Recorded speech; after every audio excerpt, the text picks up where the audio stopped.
o nosso YouTube. Oh, novidade aqui. Bom, É, né? olha, Mônica, uma alegria Diga. muito grande receber você entre nós. Fico Muito muito mesmo, contente de estar aqui. muito bom mesmo. Muito obrigado por receber ou por aceitar o nosso convite. E nessa manhã deste domingo maravilhoso para nós, manhã, né? À tarde para você. É, Nós vamos fazer nossa pequena leitura, vamos fazer a nossa prece, pedir aos benfeitores espirituais que nos abençoe, que te ilumine, para que a sua palavra possa realmente representar a vontade divina, a vontade de Jesus, e que a vontade dele possa transformar nosso coração, sabe? Abrir um pouquinho mais a nossa mente para que a gente possa ter ideias próprias, seguras, né? Ideias seguras e com a direção para o bem, isso aí. né? Muito bem. Então vamos lá, eu vou fazer uma Vamos. pequena leitura do Evangelho, capítulo 27, o item 5. A Você Lu não está aí? ainda não, tia Vera. Ih, mas não sei se ela vai. Está correndo para vir para cá. Tá ótimo. Vamos começar então. O item 5, eficácia da prece. Marcos, no capítulo 11, o versículo 24, ele registrou as palavras de Jesus quando Jesus disse: seja o que for que peçais na prece, crede que o obtereis, e concedido vos será o que pedirdes. É bem sério, né? Muito sério. Mas a proposta é divina. É. Vamos lá, então vamos pedir. Eu convido a todos para, junto comigo, fechar seus olhos, buscar a intimidade do seu coração, dos seus sentimentos, serenizando os pensamentos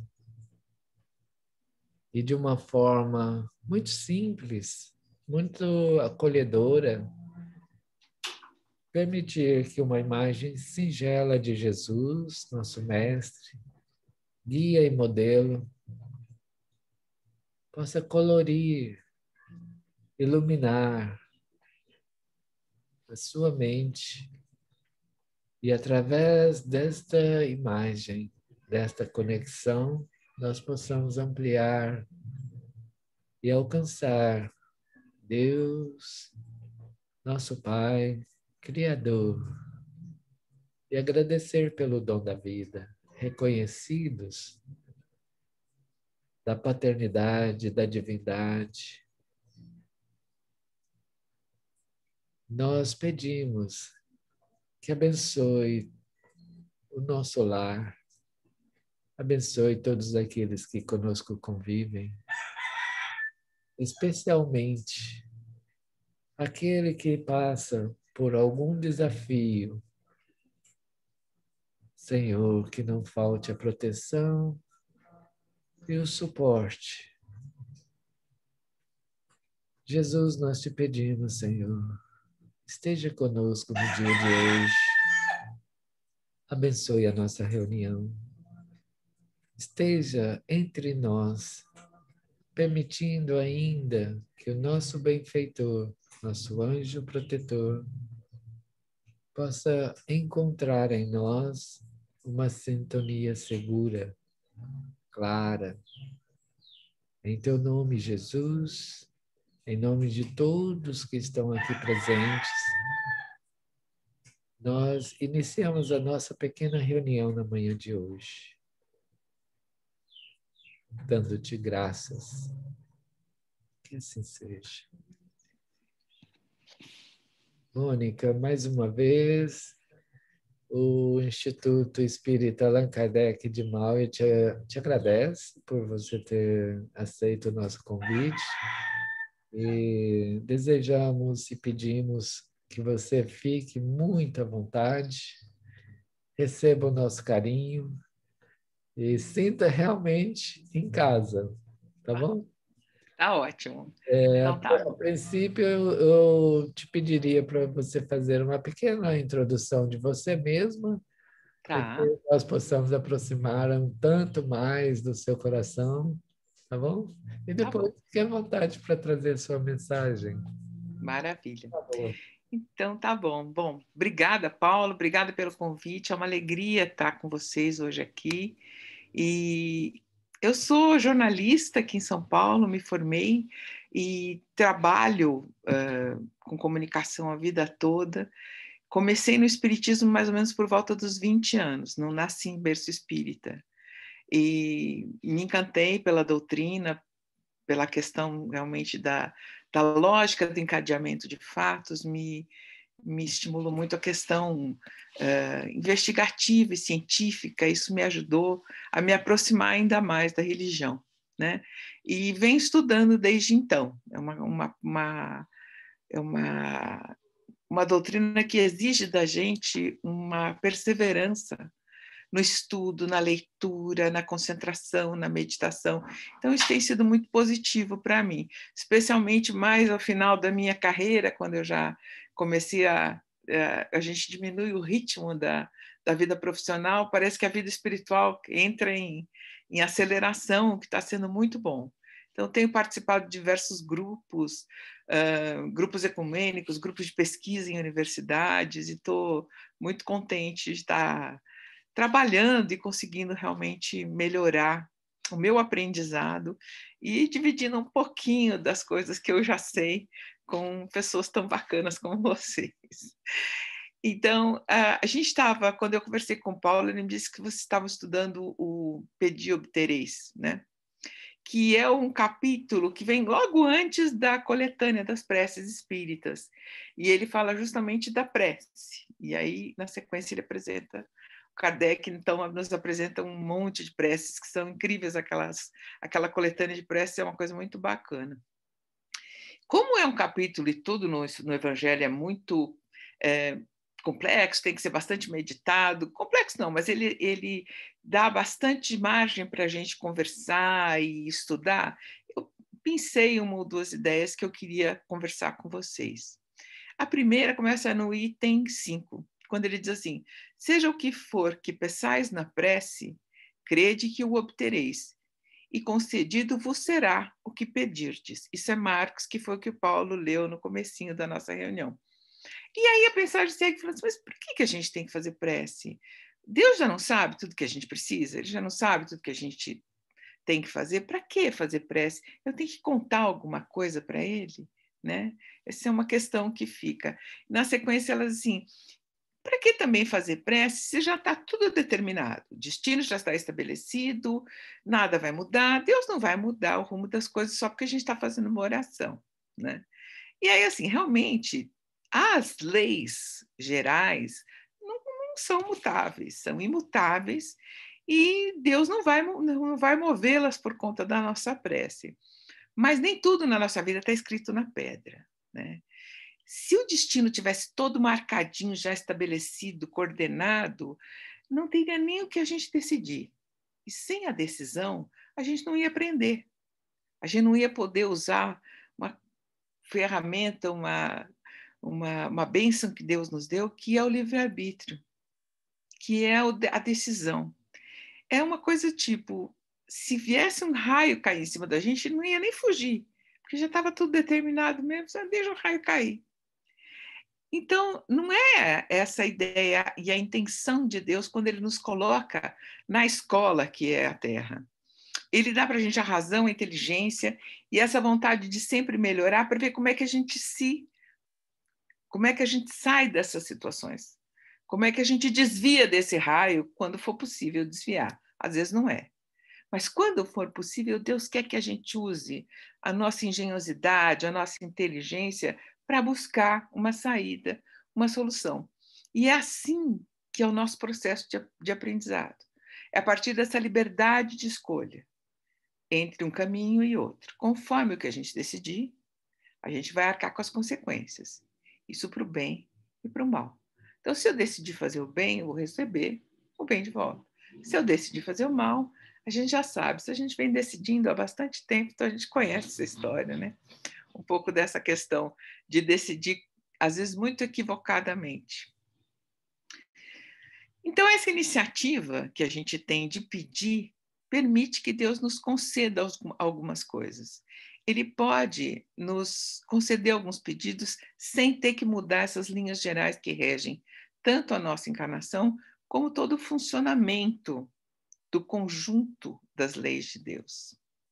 Agora, quais os pedidos que Deus vai atender, nunca dá para saber, porque é ele que decide coisas da sabedoria divina.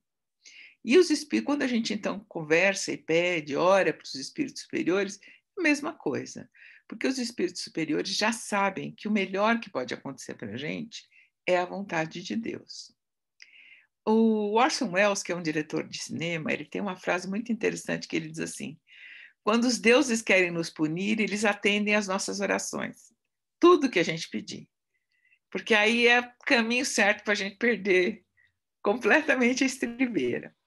Porque a nossa perspectiva ainda é muito pequena, é muito reduzida, é muito errática. A nossa visão ainda é muito infantil.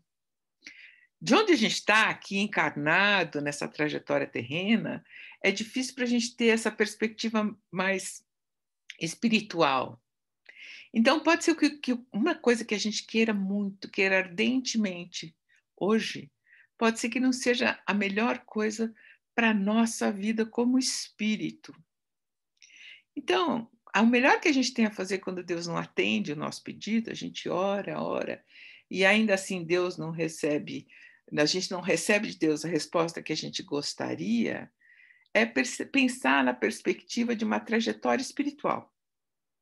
Então, naquele momento, você tem que buscar entender que você não é aquela vida. Você não é só aquela personalidade. Você é um espírito eterno que vem construindo uma trajetória vida atrás de vida.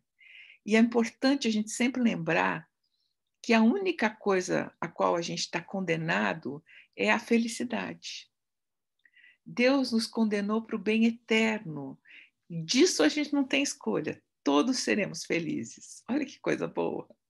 A gente tem que lidar com essa perspectiva para quando as coisas acontecem e que não estão muito de acordo com o que a gente gostaria. A gente tem que sempre pensar que no total da coisa a gente vai encontrar a felicidade plena. Esse contexto, esse cenário, essa encarnação que a gente vive hoje é o resultado do que a gente errou e do que a gente acertou lá no passado, né? Além disso, tem todos os combinados que a gente fez antes de encarnar. Antes da gente começar uma nova vida, a gente faz alguns pedidos, os mentores fazem algumas ponderações, a gente tem ali uma reuniãozinha para determinar qual vai ser a nossa principal tarefa e as outras tarefas subsequentes, né? Então, a gente tem alguns obstáculos para melhorar, alguns testes que a gente vai ter que passar, mas não é só isso. Essa encarnação também é um momento de fazer a encarnação seguinte ser melhor. Porque muitas vezes você passa por uns perrengues e fala assim, meu Deus, o que eu fiz na encarnação passada? Não é? A gente fala assim, que mal eu fiz a Deus para estar passando por isso? Então, seguramente, ninguém passa se não tem alguma coisa para acertar com o equilíbrio da vida como um todo. Então, esta vida, este momento, é o momento da vida que vem, você não ter esse pensamento. Então, tentar fazer o máximo, cultivar o máximo de boas sementes, para que a sua próxima vida possa ser a melhor. Então, veja, a gente está lidando agora com o que já veio e a gente está semeando para o futuro.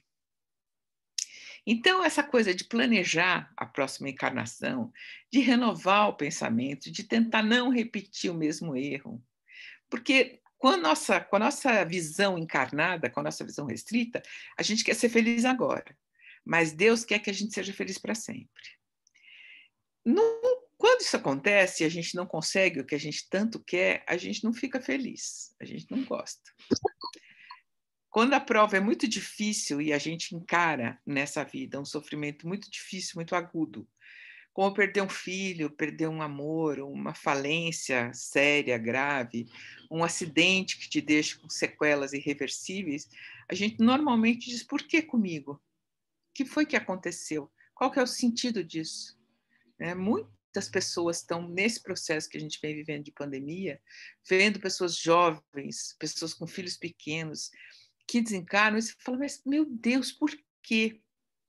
Nesse momento de dor, a razão nos escapa, a gente realmente fica sem muito chão. E a gente tem que confiar em Deus, não tem outro jeito. Quando a gente lê no Evangelho que ele diz que vai ser concedido para a gente tudo que a gente pedir pela prece, não significa que basta pedir e que a entrega já vai ser providenciada. A gente tem que lidar muito com essa possibilidade de não ter o nosso desejo atendido, não porque Deus é ruim, Deus quer nos castigar, mas porque Ele sabe o que é bom para nós. Não é para ficar bravo com Deus, não é para achar que Ele não te ama mais, abandonar a religião, mudar de religião. A providência divina sabe o que é bom para nós, do mesmo jeito que a gente sabe o que é bom para as nossas crianças. Eu tenho certeza que todo mundo que tem um filho, uma criança, um sobrinho, um afilhado, que a criança, posso comer, sei lá, barro? Você fala, não, claro que não, você vai ficar com dor de barriga. A criança fica louca da vida, porque para ela aquilo é muito interessante, ela quer muito sentir o gosto daquilo na boca. Mas você fala, não pode. E você sabe por que você está proibindo ou não está atendendo o pedido daquela criança. Parece uma situação, parece que a gente está simplificando, mas não é. É uma maneira realmente da gente conseguir confiar na palavra e na proteção que Deus tem, no amor que Ele tem para a gente. Agora, o Evangelho tem uma coisa que ele garante, que se a gente pedir, pode pedir que vai conceder com certeza. É coragem, paciência e resignação. Essas três a gente pode pedir diariamente, que diariamente eles vão renovar o nosso suprimento de resignação, de paciência e de coragem. Precisa pedir com confiança, com convicção, que a gente vai sempre receber. Uma outra coisa que a espiritualidade faz também para nos ajudar é inspirar os pensamentos que vão nos orientar para sair daquela situação, ou às vezes para superar aquela dor. Mas é muito na base do ajuda-te que o céu te ajudará. Eu me lembro de uma frase que o Chico tem que me ajudou muito, que ele dizia assim, precisa de consolo? Consola quem precisa. Então, você tem que sair para consolar os outros e aí você encontra consolo. Essa nossa religião ela é bem sutil e tem muitas inteligências que a gente tem que compreender. Ou seja, a hora que você recebe uma inspiração, você tem que levantar e se colocar em movimento para desatar aquele nó. E aí você continua recebendo essa orientação. Os mentores vêm te ajudar, te dar uma ideia positiva para que você caminhe. Mas eles fazem isso de maneira muito sutil, muito discreta, porque eles querem que a gente tenha todos os méritos daquela solução. Então, você pegar a pessoa pela mão e fazer, ela não aprende, ela tem que fazer sozinha. Para aí ela faz e consegue ter aquele aprendizado. Mas aí a passagem diz que a maioria dos homens quer ser socorrido por um milagre, de preferência um milagre bem hollywoodiano, assim, que assim abre a luz, né? Aí Nossa Senhora vem e desce, e a gente não faz esforço nenhum, só recebe, assim. Tá? E aí ele conta a história, a passagem conta a história de um homem que está perdido no deserto, está morto de sede.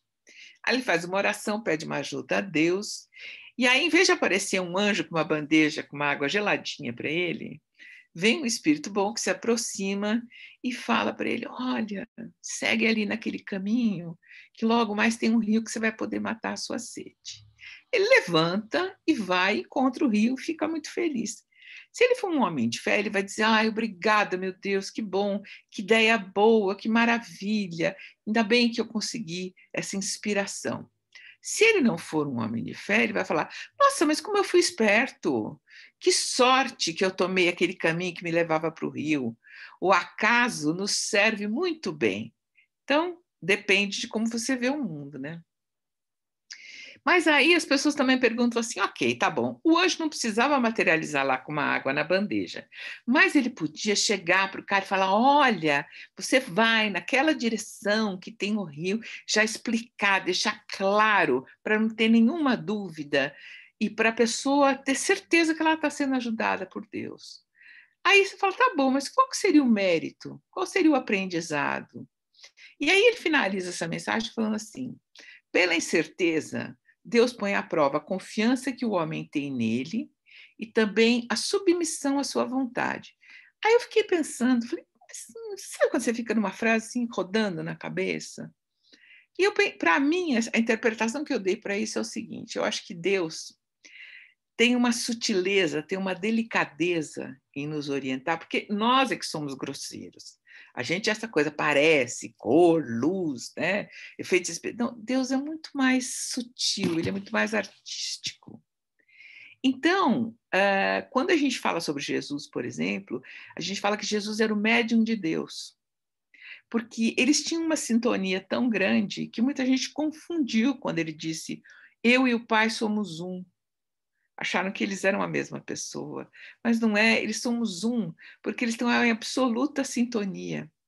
Eles não é que tem aquela expressão, falar, fulano termina as minhas frases, de tão próximo que a gente é. Eles não terminavam as frases um do outro, eles construíam a sentença juntos, em total concordância.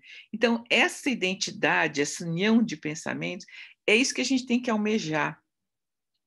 E Deus quer que a gente treine a trabalhar com ele. Por isso ela é tão sutil, porque a gente precisa ter o nosso livre-arbítrio respeitado. Se eu ouvisse na minha mente Deus falando assim, Mônica vai fazer, Deus não, né? Porque ele sempre age pelos mentores, pelos seus espíritos benevolentes que trabalham com ele. Assim, vá lá fazer tal coisa. Eu falo, nossa, deixa eu ir correndo, porque eu preciso, porque é uma ordem do meu mentor. Era o meu mentor que estava tomando a decisão e não eu.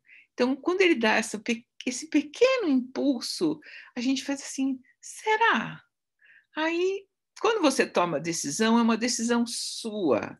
E é isso que ele quer, que a gente aprenda a andar com as nossas próprias pernas, mas sintonizado com a vontade de Deus, né? Então, assim, quando a gente fala de Jesus, Jesus já tinha 100% de coincidência, a vontade dele com a vontade do Pai. E aí eu falei assim, a gente tem que pensar um pouco quanto é que está o nosso percentual. Quanto é que coincide a vontade de Deus com a minha vontade? Quando a gente faz uma prece, também é uma forma da gente demonstrar essa confiança. A gente só vai pedir ajuda para quem a gente confia, né? Para quem a gente sabe que vai nos dar uma boa ajuda. Então, quando a gente faz a oração, também é uma maneira da gente mostrar essa confiança. E aí, no final dessa passagem, ele diz que aquele homem que estava perdido no deserto é como uma criança que cai no chão, e aí, quando ela não vê ninguém, ela começa a chorar, né? E para até alguém vir buscá-la, levantá-la. Aí, como não vem ninguém, ela pega, bate a mão assim no joelho e levanta sozinha, né?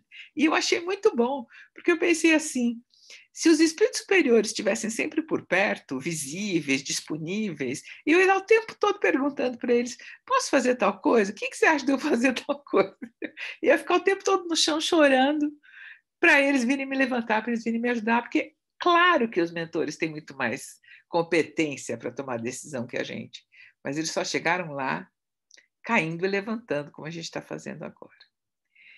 Paulo, deixa eu te falar uma coisa. Eu tenho um outro item que eu posso falar também, mas aí eu gostaria de entender um pouco o timing de vocês. Se já estiver bom, a gente pode parar de conversar a partir daqui. O que você acha? Não pode continuar. Eu acredito que está excelente. Então tá Tá bom. ótimo. Vá para o Então, outro item, vai embora. então tá bom. Aí eu vou falar mais um item que é a ação da prece, a transmissão do pensamento. A prece é uma invocação. Por ela, nos colocamos em relação mental pelo pensamento com o ser a quem nos dirigimos. Isso faz parte também da passagem. A invocação é diferente da evocação. Quando a gente evoca, a gente pede que o Espírito venha até aqui. Eu estou evocando, vem para cá. Quando eu estou invocando, eu estou pedindo ajuda. Eu vou até você para te pedir que me ajude. que me ajude a resolver esse problema, que me ajude com o seu aconselhamento.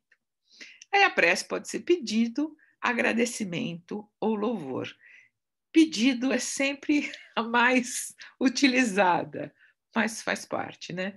A gente pode rezar pela gente, pelos outros, por pessoas encarnadas ou desencarnadas. Se você orar diretamente para Deus, os espíritos superiores que trabalham com ele já vão ouvir, já vão passar a providenciar o que for preciso. Se você orar para o seu mentor ou para o seu santo de devoção, pode orar, porque, na verdade, tudo vai reconvergir para Deus, e de lá vai ser colocada a providência em andamento, porque é a vontade de Deus que comanda o processo todo.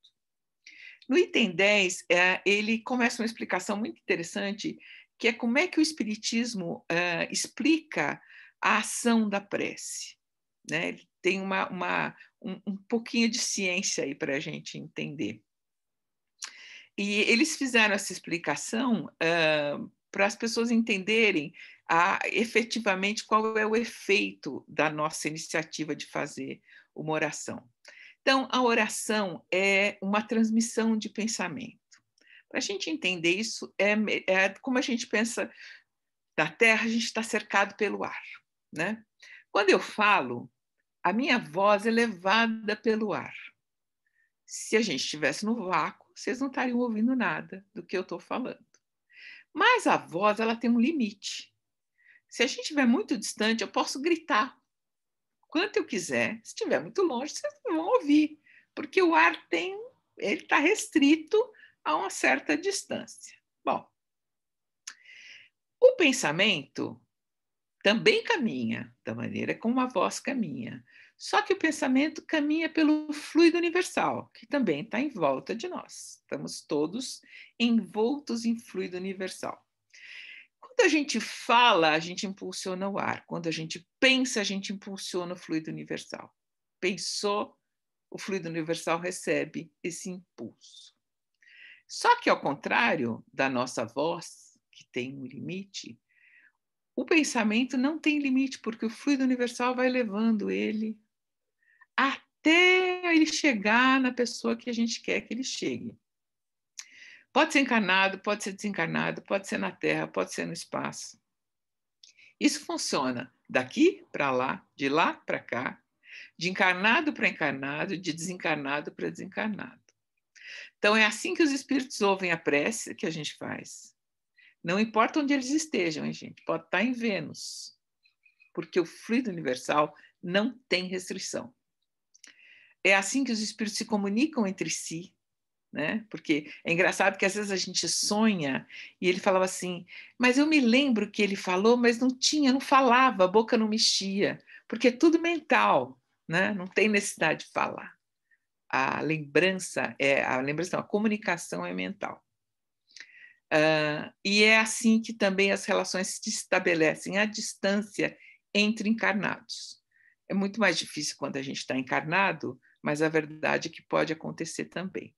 E eu estava fazendo isso aí, eu me lembrei de uma história de uma irmã do Chico Xavier, que morava com ele, que ela disse que quando ela se casou, ela teve que habituar o marido, porque assim, elas estavam em casa e elas falavam assim, eu preciso pedir para o Chico comprar arroz. E ele não estava, ele tinha que trabalhar. Ela pensava, eu preciso pedir para o Chico comprar arroz. Ele vinha do trabalho e trazia o arroz. No dia seguinte ela falava, meu Deus, acabou os ovos.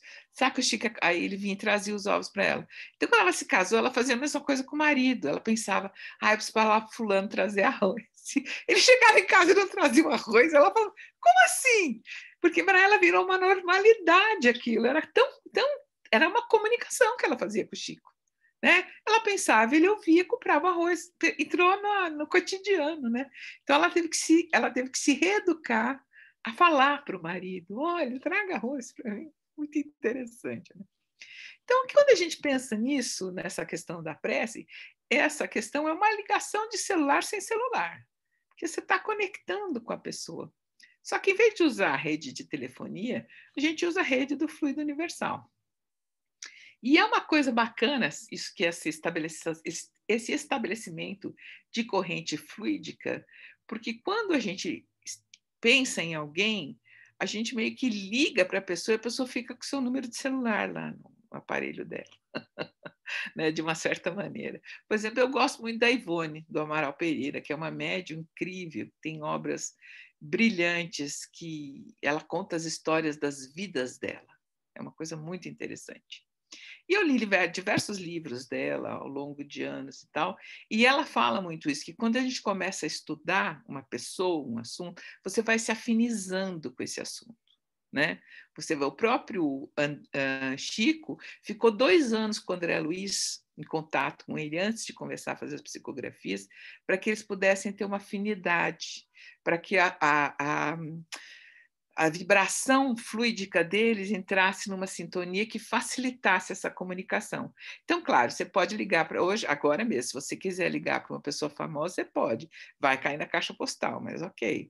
Então, da mesma maneira, quando a gente liga para os espíritos superiores, dá tudo ligação não atendida, mas não faz mal, a gente está tentando, a gente está buscando, né? E aí eu comecei a fazer um trabalho do Memórias de um Suicida, que é o livro, a grande tarefa da Ivone nessa encarnação foi escrever esse livro, é um livro espetacular.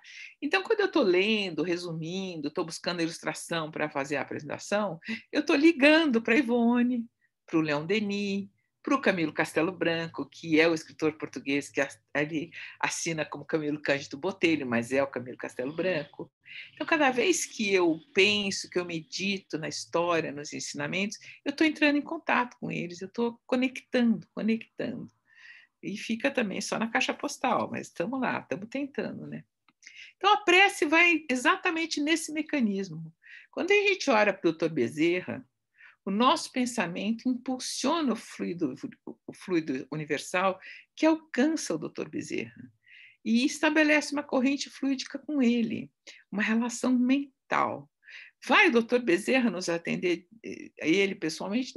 Não, provavelmente não. Ele tem uma equipe que trabalha com ele. Mas assim como existe essa centralização em Deus, ele é ele que unicamente define o que vai ser ou não atendido, da mesma maneira os espíritos superiores trabalham com equipes também, que emanam o pensamento. A conexão mental deles é completamente diferente da nossa, é muito mais moderna. Eles trabalham no 5G, 7G já, é uma coisa... Né? E a mensagem de Santo Agostinho, quando o Paulo fez lá o flyer da palestra, ele colocou o início dessa mensagem, que é uma mensagem muito bonita que tem nessa passagem. Né? E Santo Agostinho diz que a prece é a filha favorita da fé. E que ela nos leva ao caminho que conduz a Deus, percebe? O caminho que nos conecta. E aí ele tem uma coisa que eu achei tão poética, que ele fala apóstolos do pensamento. É nós, gente. Apóstolos do pensamento são os espíritos, pelo menos eu acho que são. Ou quem esposa esse tipo de meditação a partir do Evangelho. A verdadeira vida se abre para vós. Vossa alma se liberta da matéria e rola por esses mundos infinitos e etéreos que os pobres humanos desconhecem. Avançai pelos caminhos da prece e ouvireis as vozes dos anjos. Quer dizer, é a gente soltar mesmo daqui e a nossa mente buscar os infinitos, e ele fala, ela rola por esses mundos infinitos e etéreos, porque o pensamento vai embora com o fluido universal. Então, Santo Agostinho está nos confirmando. E a passagem final que explica que esse esclarecimento que ele faz, quase que essa explicação científica de como é que funciona o mecanismo da prece, é para quem não entende a utilidade de você simplesmente fazer uma prece religiosa porque você quer melhorar e quer se consolar e quer se sentir bem.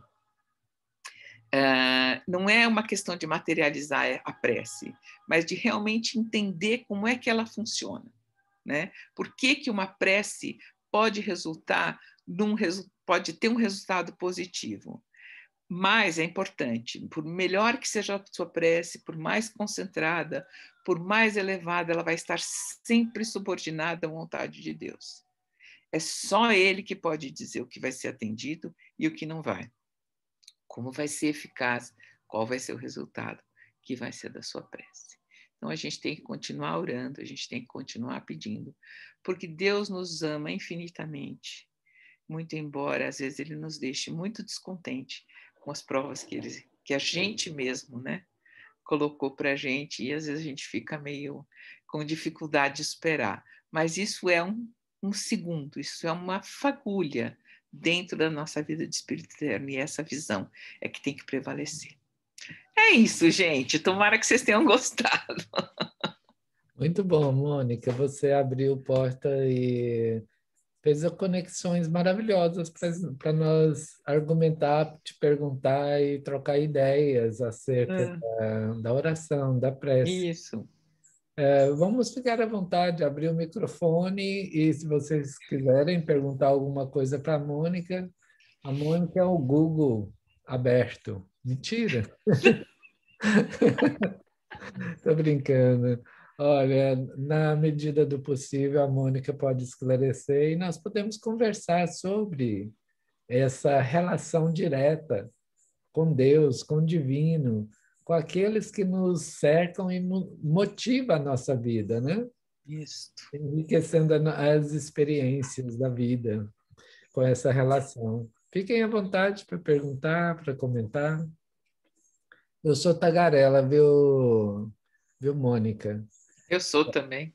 Agora, é muito interessante, eu preciso até, se você me permite, eu vou colocar dessa forma aqui. A nossa sala é uma sala espontânea. Sim. Só que as nossas irmãs, os nossos irmãos que estão na sala estão sempre recebendo, sabe? Estão naquela posição de receber, caladinhos ali, encostado na timidez, mas que tem dentro de si algo a perguntar, tem dentro de si a comentar, tem ideias próprias. E, ao manifestar essa ideia própria, enriquece muito. Sim. Não, Mônica? Enriquece o seu argumento, enriquece a compreensão do tema. Então, é isso. É um puxão de orelha, viu? Não, até porque quando a gente fala e ninguém pergunta, você fala assim, ai meu Deus, será que foi muito ruim? Será que para o expositor é muito angustiante quando ninguém pergunta nada? Porque você fala, será que ninguém entendeu nada? Será que eu só falei bobagem? Você fica sempre, né, se questionando se foi positivo. Então, eu sempre, mesmo que seja fazer a pergunta ali, porque dá para fazer pelo bate-papo. Se a pessoa estiver muito tímida, faz no bate-papo, né? Aí já fica mais fácil, não precisa abrir microfone nem nada. Acho que a Patrícia criou coragem ali. Fala. Patrícia. É o Zoom da minha irmã, então é Jaqueline. Oi, Jaque. Olha, o que me inspirou aqui é a prática. Eu quero que a senhora... A senhora está no céu. Tá bom, querida. Você explica um pouco mais a diferença dentro da oração. No meu entendimento, uma oração é um apoio para nos apoiar, mas você diz uma coisa muito interessante: invocação e evocação. Então, explica aí um pouco mais como isso está tudo ligadinho. Tá, eu acho que assim, a prece, ela normalmente, a prece que a gente convencionou e aprendeu, é quando você vai, se posta, né? E ora e busca, que é a prece que a gente normalmente faz. Mas existe uma maneira de você orar diariamente nas coisas que você está fazendo. Quando você pede a ajuda de Deus, você começa o seu dia e já conecta falando assim, venham, me ajudem, preciso de vocês. Você tem uma coisa mais desafiante, de novo, seu pensamento vai para lá. E quando você faz as coisas tendo em vista e tendo em mente o melhor, dando o seu melhor, trabalhando pelos outros, buscando ter uma atitude o máximo que a gente conseguir próxima do que Jesus teve, esse seu comportamento é uma oração. Então, a pessoa que vai cozinhar, faz uma comida gostosa, sabe? Pensa, nossa, eu vou fazer, porque já que gosta tanto dessa lasanha que eu preparo, vou fazer aqui, ralar um queijo bem, sabe? Isso tudo quando ela acabar, eu vou perguntar, então você, por favor, não faz zoada. Não deixa de ser uma oração, porque tudo que Deus nos pede é que a gente tenha essa união entre a gente, aprenda a trabalhar um com o outro, né? Então, a nossa atitude, que é no bem, que é positiva, que é construtiva, é sempre agradável a Deus. Então, isso não deixa de ser uma oração. O nosso trabalho, tudo que a gente fizer dedicado a Deus, a gente está orando, a gente está trabalhando com Ele. Você falou de invocar e evocar, basicamente é isso. Quando a gente, por exemplo, o Kardec fazia as reuniões e aí ele chamava os espíritos para conversar, para dar os depoimentos, ele fazia uma evocação. Então ele pediu: o espírito da senhora tal, vem até nós aqui para conversar com a gente. Nesses rituais em que se faz do misticismo, em que se busca também trazer entidades, também é uma evocação. Uma invocação é quando você busca uma ajuda, mas você então eleva o seu pensamento, né? Então você invoca a ajuda de Deus, você invoca a ajuda do seu mentor. Você traz o seu pensamento buscando a ajuda, a orientação e a busca o apoio e a orientação deles. Essa é a diferença. Não sei se foi isso que você perguntou. É isso mesmo? Sim, justo. Como é um comportamento e uma relação, oração é tipo uma intenção e é uma ação, um comportamento. Isso se desenvolve aí. Essa relação se desenvolve pela oração. A invocação, isso que eu queria... Você explicou pouquinho. É quando a gente está pedindo, abrindo para receber. Isso, você vai até ele. O seu pensamento busca Deus, busca o Dr. Bezerra, busca o seu mentor para uma orientação, para uma ajuda. Isso é uma invocação. Obrigada. Muito interessante, muito simples, quando nós pensamos assim, o nosso corpo grita: eu estou com sede, você precisa beber água. Aí você invoca a água. Ao invocar a água, você sabe que você tem que ir lá onde está a água, né? Agora, quando você evoca a água, vem em um copo de água, vem água para dentro da minha... mais ou menos assim, brincadeira. Obrigada. Tá tudo bem? Ficou respondido? Ficou? Ótimo.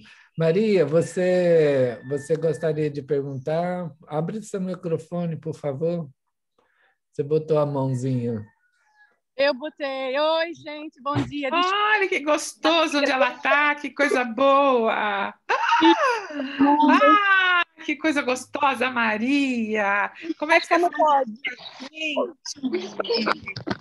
Eu queria perguntar sobre o celular, sabe? A ligação.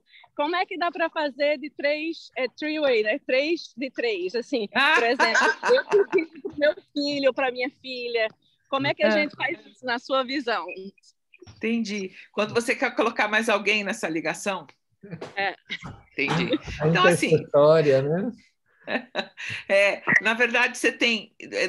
Vou falar primeiro quando a gente quer orar e colocar, vamos dizer, mais alguém. Então, vamos supor, eu estou fazendo uma oração por uma irmã minha. E aí eu oro, penso nela, e aí peço ao Dr. Bezerra que consiga trabalhar com ela e trazer para ela a medicação, a fluidificação que ela precisa. Isso é uma maneira de ter já uma ponte de 3 pensamentos conectados. Mas o ideal é você fazendo uma oração por alguém que a pessoa sintonize com você no mesmo horário.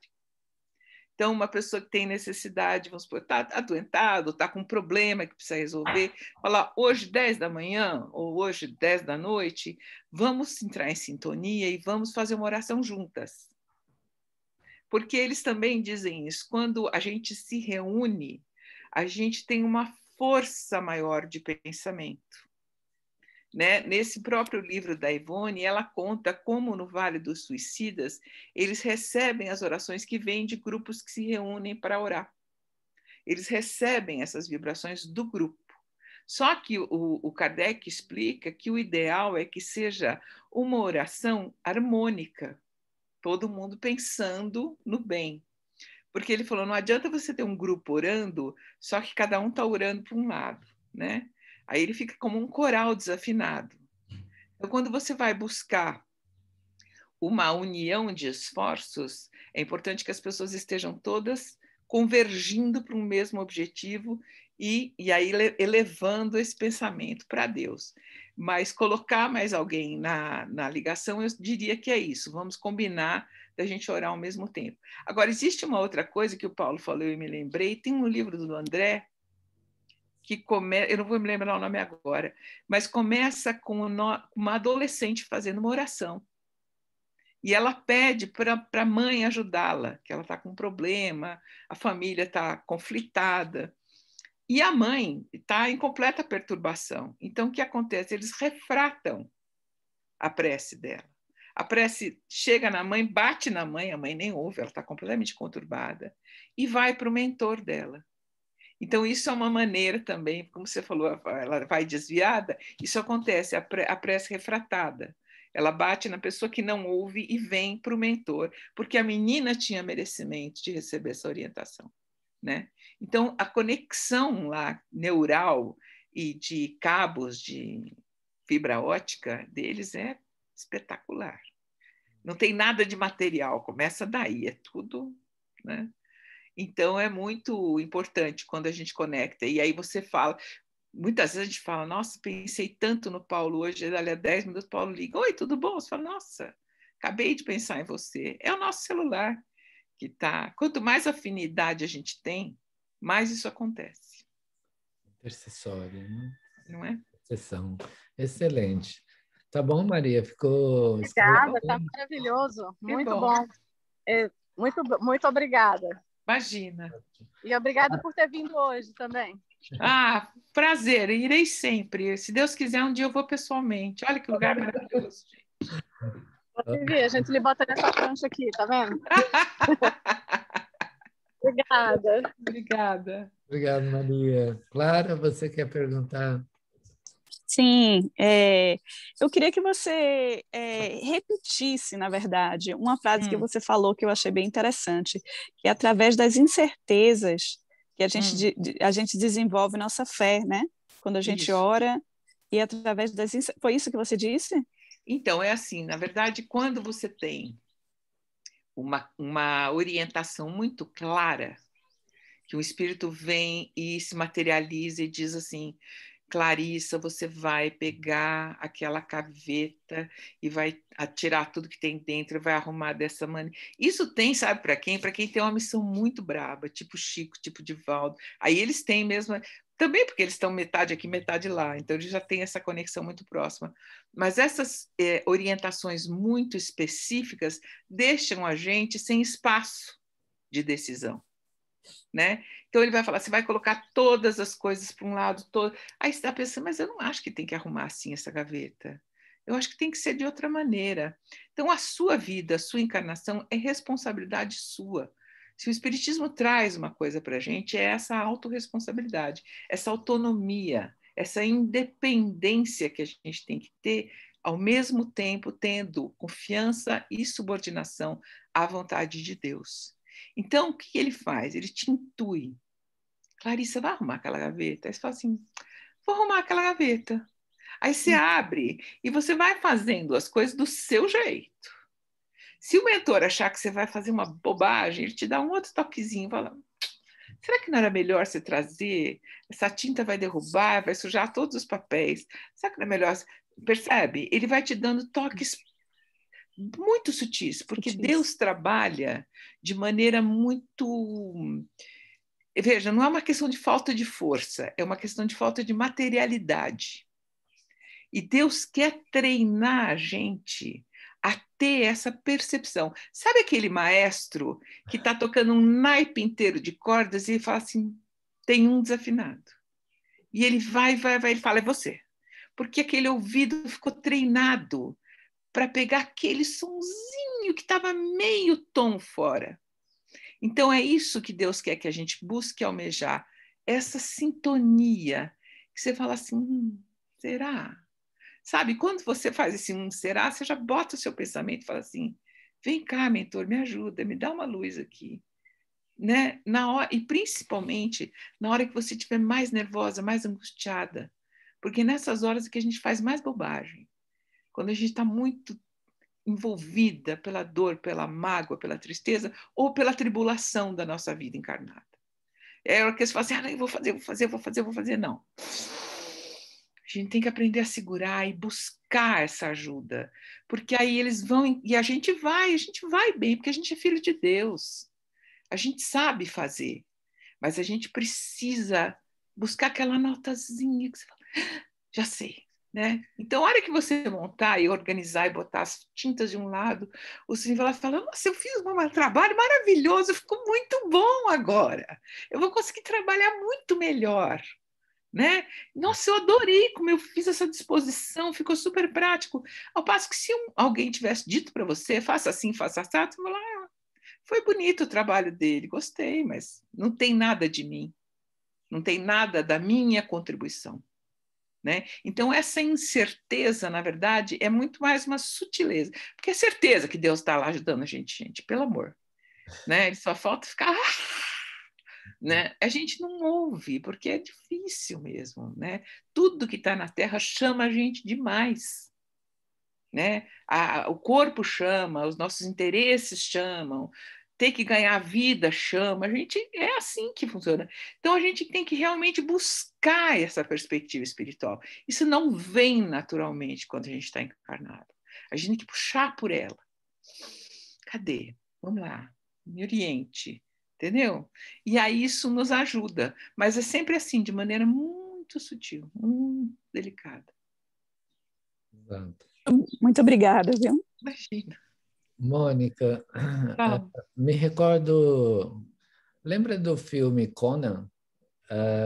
É um pouquinho fora do propósito, mas o Conan tem uma cena com o Schwarzenegger, né?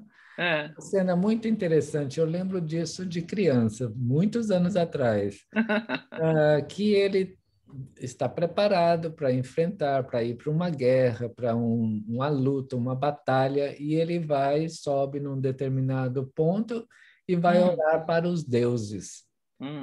Aí ele se expressa, solicitando a força, a coragem. No final, mais ou menos, antes de terminar a prece, ele fala assim, olha, eu estou indo, se vocês quiserem ir comigo, nós vamos. Tem o aspecto psíquico e filosófico dentro dessa expressão, que é o ato assim, da certeza, que a conexão dele era tão grande, com o ideal que ele estava buscando tão grande, e ele se sentia tão preparado para realizar a tarefa, e ao emitir o desejo dele de ter a companhia dos deuses, ele tinha certeza de que ele ia, sabe? E que ele iria ser um vencedor. Então, esse convite, essa interação nossa diária, ou você levantar pela manhã, sabendo que você está em conexão, está conectado com o divino, te proporciona essa força, essa coragem, sabe? Sim, essa é verdade. certeza, essa conexão. Eu acho que isso proporciona mesmo. Mas é muito importante a gente ter a noção de que se você acordar super convicto, super elevado, super feliz, sair do quarto e torcer o pé, não é que Deus te abandonou. Pelo amor, sabe? Não significa ser amado por Deus, não significa ter uma vida de serenidade, paz e beatitude, em que tudo dá certo, você ganha dinheiro, você tem... Não. A gente está aqui para aprender. A gente aprende superando obstáculos. Então, se você descer e torcer o pé, você vai falar assim, tá bom, quem sabe eu tenho que ter um pouco mais de paciência, quem sabe eu tenho que ter um pouco mais de cuidado. É muito importante a gente ter essa perspectiva de que a gente está aqui para enfrentar dificuldades mesmo. Não está aqui para passar férias. Por mais que o lugar que vocês morem seja maravilhoso. Aliás, é uma coisa boa, porque te dá um cenário tão lindo E aí as provas são tão ásperas. Mas aí ele fala assim, mas olha que cenário lindo. Você pelo menos pode passar por provas tão ásperas num cenário lindo. Porque a verdade é essa, a gente está num processo e num momento, enquanto trajetória espiritual, ainda de prova e expiação. Então não dá para a gente querer uma vida plena, serena, porque a Terra não está assim. Enquanto houverem pessoas com fome, com sofrimento, com angústias, com perturbações diversas, a gente vai ter trabalho, a gente vai ter o que fazer em prol dos outros. E a gente vai ter o que fazer em prol da gente também. De melhorar nosso mundo interior, de melhorar os nossos impulsos, de melhorar aqueles pensamentos, porque até os espíritos brincam que no plano espiritual não tem essa... É como se você botasse o WhatsApp, né, na tela. Então, todo mundo está vendo o que você está pensando, não existe essa barreira que a gente tem aqui. Então, este treino de buscar intenções superiores, mesmo naquelas dificuldades sérias, quando a gente vê aquela coisa na televisão que você fala, meu Deus, como é que a pessoa é capaz de fazer uma coisa dessa? E aí você fica revoltada, você tem vontade de condenar, aí você tem que falar, nossa, preciso melhorar. Então, esse trabalho nosso de dia a dia, porque é muito nosso ainda, isso é mesmo. A gente tem ainda impulsos que são negativos, que são equivocados, que são problemáticos, a gente briga muito, a gente se indispõe muito, a gente magoa muito. Então, tudo isso é trabalho que a gente tem que fazer com a gente. Então, não é para ser uma... Se a vida estiver muito boa, tem alguma coisa errada. Não estou brincando. Mas, assim, se você acha que ter obstáculos significa, ou ter problemas significa que Deus não te ama, Deus te ama, por isso que Ele está te mandando um monte de tarefa, lição de casa. Ele quer que você fique craque. Você foi muito feliz quando você colocou sobre esse pensamento na sua explanação, porque é exatamente isso. Se nós desejamos desenvolver paciência, próximo de nós não vai vir um pacote com paciência. Vai vir algo realmente para te ensinar a ser paciente, não é isso? Exato. É exatamente isso. Antes de eu te perguntar qual que é a oração do jornalista, eu não sei nem se tem. Tem sim, tem. Será?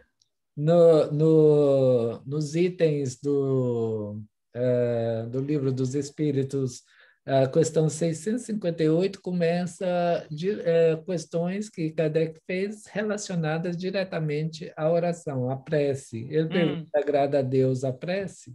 Ele pergunta também qual o caráter geral da prece? Aí os espíritos respondem louvar, pedir e agradecer. Nós gostaríamos que você falasse um pouquinho assim, louvar o quê? Como pedir? Agradecer por quê? Sabe? Entendi. Bom, eu acho que louvar é uma coisa que eu já pensei de novo no lugar que vocês estão.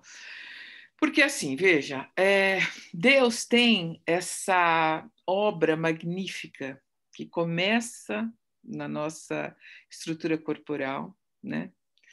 Falando e de toda a estrutura da fauna e da flora do planeta em si.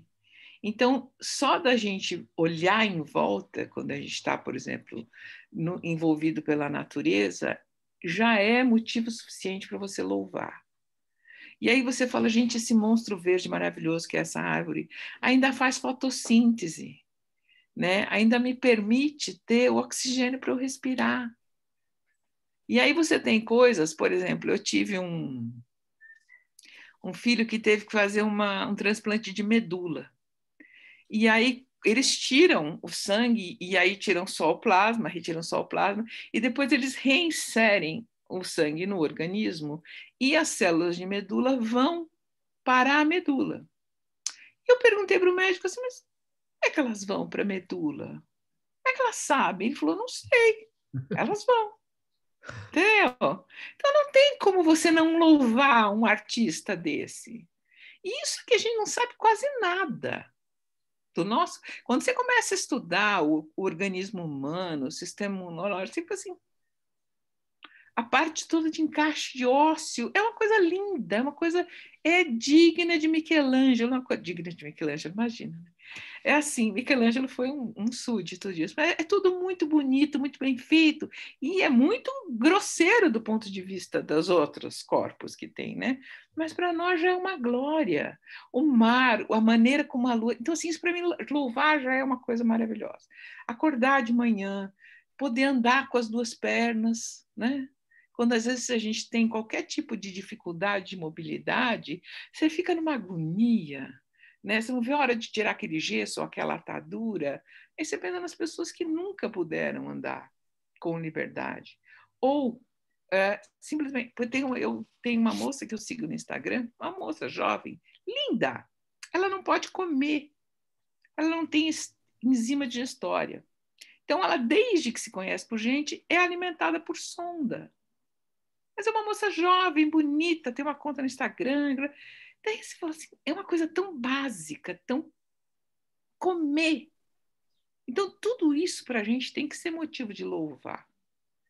Quando você consegue chegar numa idade já bem avançada, com a cabecinha funcionando, bicho, é uma bênção isso. Se poder ler um livro, acompanhar uma reunião, isso ajuda demais. Então, louvar para mim é sempre tudo que você tem para agradecer o tempo todo que Deus passou e deu para a gente de maneira gratuita, para a gente fazer o nosso aprendizado, fazer a nossa trajetória. Aí você tem louvar, pedir e agradecer. Então, assim, acho que louvar e agradecer meio que, né? Você pode... que assim, Deus, na verdade, não vai ficar envaidecido com as nossas, né? Com as nossas honrarias, ele já passou dessa fase. Mas é bom, porque a gente consegue mostrar a ele o nosso reconhecimento, né? Então, assim, e agradecer por essas oportunidades, pelo trabalho, pelas provas que vêm, acho que isso é muito importante, principalmente as provas difíceis, as provas complicadas, que você agradece, porque você fala assim, eu vou sair melhor dessa, eu vou conseguir a evolução do meu espírito, que é isso que é o que vale. E o pedido é aquilo que a gente fala, você tem que pedir, mas tem que ficar acomodado em se subordinar à vontade de Deus, né? Isso, por exemplo, para mim, só dividindo com vocês uma situação pessoal, esse meu filho que fez do transplante de medula, ele não conseguiu superar essa doença, então ele desencarnou com 25 anos. E na época, para mim, foi muito, muito difícil, porque eu fiquei muito, assim, me sentindo muito injustiçada, porque eu tinha essa percepção de que se eu fizesse tudo direitinho, que é uma percepção que a gente tem nas religiões de maneira geral, se eu fizer tudo direitinho, fizer minhas preces, fazer o meu culto, ir à igreja, né? Eu tô blindada, nada de mal vai me acontecer. E não é necessariamente. E aí você tem que, obviamente, depois que você sofre muito, desesperadamente, você tenta buscar um pouco de perspectiva nisso, no sentido de que talvez o que para nós pareça mal, para a perspectiva espiritual, seja o melhor que podia ter acontecido. Por N situações. Por escolha dele como espírito, né? Passar por um processo difícil e desencarnar.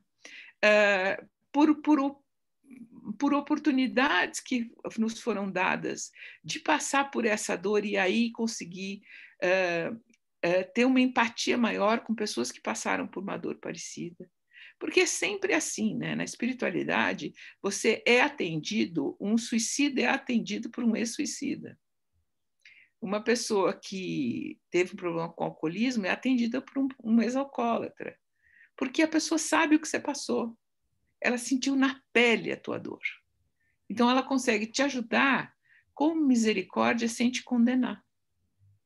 Então, de uma certa maneira, a gente tem que buscar a sabedoria de Deus e confiar que tudo que Ele faz é para o melhor do nosso espírito eterno, não é dessa vida aqui agora. Se você pensar nessa vida, você fala, não era o que não era uma coisa. Não. Mas para a vida de espírito eterno, minha, dele, do irmão, da família, era o melhor, porque foi assim que Deus permitiu que fizesse, né? Então, acho que essa coisa de pedir, você tem que pedir, mas você tem que estar preparado para aceitar a vontade de Deus, né? Nós devemos buscar uma consciência estreita, né? Para a gente compreender que o que nós estamos pedindo e a forma de agradecimento, que às vezes sair daquele patamar de agradecer só quando recebe o que desejamos, e olhe que raramente nós recebemos exatamente o que nós pedimos. Raramente. Não é raramente? E fica interessante porque parece que o nosso pedido está errado, ou então a empresa que envia o pedido, o delivery, está se enganando, porque as palavras de Jesus são muito claras. Seja o que for que peçais na prece, mas olha bem, ele fala, seja o que. Então, a hora que ele fala, seja o que, leva-nos a essa reflexão. A gente verdade. tem que saber o que a gente está pedindo. Sim. Se nós estamos pedindo uma faca e não sabemos utilizar a faca, os benfeitores vão atender o nosso pedido de outra forma. Pode te dar uma faca de plástico, que vai te ferir menos, não? Exato, é exatamente isso. E aí você fica indignado. Por que não me deram uma faca? Que falta de confiança. Como você colocou, o pai atendendo o filho, né? Sim. Nos pedidos. Então, aquela consciência de experiência e experimentada, né? Ela vai responder. Claro. Olha, Mônica, se você me permitir, eu falei para você que o jornalista tem a prece. Ah, é? Tem. Assim como todas eu as nunca pessoas. soube disso. Tem. A hora que você vai escrever o seu memorando, a sua mensagem, pede, não pede? Olha, que a minha mensagem possa atingir o coração daqueles que necessitam. Sim, mas eu não.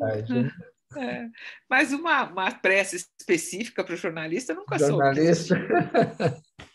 Não, é mais ou menos assim. Olha, que hoje nós estamos numa situação onde nós percebemos que, por uma comodidade ou até mesmo por uma falta de sintonia, vamos colocar assim, consigo mesmo e com os desafios da vida, nós estamos comunicando sem ter uma ideia própria, sem ter uma pesquisa própria, sem ter um raciocínio próprio ou uma análise própria.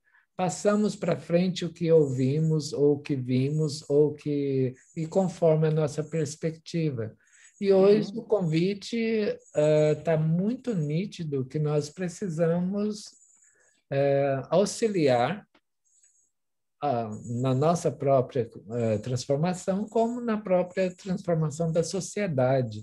Sim, onde nós encontramos fatores assim de ego, que é a enfermidade social, né, que é a nossa enfermidade, a gente buscar numa transformação de altruísmo, de individualismo ao planetariedade, à planetariedade, né?